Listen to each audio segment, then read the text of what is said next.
सलूम्बर के जो भाई आए हैं, सलूम्बर में हमारा राजा सोनारा भील कब था?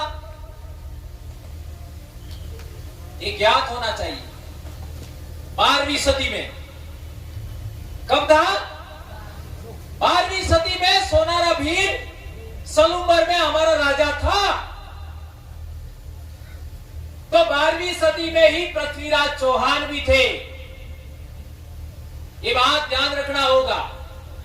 और 12वीं सदी में ही सामंत सिंह गुहिल भी थे, जिनके वंशज डूंगरपुर बांसवाड़ा में राजा बने थे। सामंत सिंह यानी 12वीं सदी में ही सोनारा भील हमारा राजा था।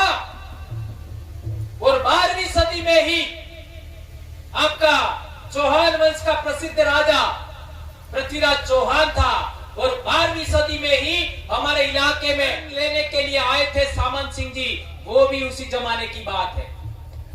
और सामंत सिंह जी को मेवाड़ से कीर्तिपाल आपका चौहान ने निकाल दिया, तब आए थे सुरक्षा के लिए। ये इतिहास पढ़ लेना। अब सवाल पैदा होता है कि 11वीं सदी में ये घटनाएं जब घट रही थी, तब हमारे बाप दादा राजा महाराजा थे।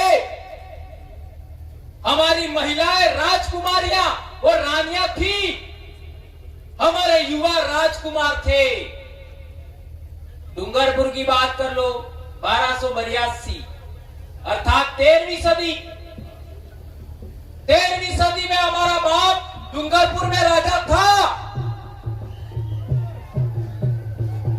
डूंगर भील,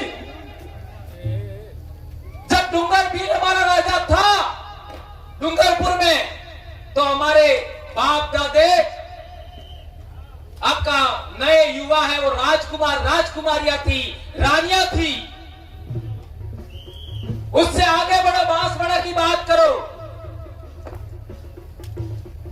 बांसवाड़ा की हम बात करते हैं। 16वीं सदी में हमारा राजा था बासिया भील। 16वीं सदी में कौन? बासिया भील। 1515 कहो, 1515 से 1530, ये भी हमारे राजा थे। पैदा होता है कि कुशलगढ़ की बात करो। कुशलगढ़ में हमारा राजा कब था? 1671। 1671 का मतलब हुआ 17वीं सदी। तो मैंने केवल दक्षिणी राजस्थान की बात बताया। 12वीं सदी से लगा करके 17वीं सदी तक हमारे बाप दादे राजा थे। यही हालात मध्य प्रदेश का देख लो। अलीराजपुर, झाबुआ, रतलाम और दूसरे इलाके, उनमें आप इतिहास पढ़ लो। इसी पीरियड में हमारे बाप दादे राजा महाराजा थे। हमारी महिलाएं रानियां थी, हमारे नवजवान राजकुमार राजकुमारियां थी। पड़ोस में देख लो, महिसागर, अरवली, साबरकाठा, ये पूरे इलाके में हमारे बाप दादे राजे महाराजा थे इसी पीरियड में।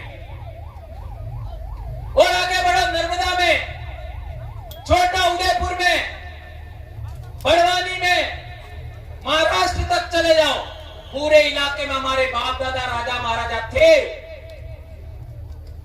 और डांग में तो आज भी राजा हमारे। तो आज सोच लीजिए, इतना साल पहले, 500, 600, 700 साल पहले हमारे बाप दादा राजा थे। आज हम लोग मजबूर हो गए हैं, मजदूर हो गए हैं, लाचार हो गए हैं। हमारी बात कोई नहीं सुनता, हमारी बात कोई नहीं सुनता। इस वजह से ये जन जागरण चल रहा है।